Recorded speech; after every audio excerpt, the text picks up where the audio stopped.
אני בת 50 והפסיק לי המחזור, אני כבר לא אצליח לרדת במשקל. איך את יודעת שזה נכון? כי אני מנסה ולא מצליחה. מה ניסית? מה לא ניסיתי? איך נראה הניסיון שלך? עד 5 אני פיקס לפי התפריט, ואז אני מגיעה הביתה מהעבודה והכל משתבש לי. אחרי 3 ימים אני מוותרת על התפריט, את מבינה? בגיל שלי זה לא עובד. מכירה מישהי בגיל 50 שהצליחה לרדת במשקל למרות שהפסיק לה המחזור?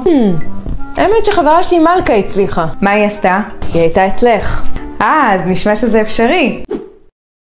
רבקה נכשלת בתהליכי ירידה במשקל לא בגלל מה שהיא עושה, אלא בגלל מה שהיא מאמינה בו. ברגע שהיא תשנה את האמונה שלה לכך שירידה במשקל היא אפשרית עבורה, הפעולות שלה ישתנו, וכך גם התוצאה ומציאות חייה בהתאם. שינוי הרגלי אכילה מתחיל בראש ובאמונות, ולא יכול להתמקד רק בשינוי תזונתי ותפריטים. בואי נהפוך לך את הראש ונשנה את האמונות המקבילות האלה.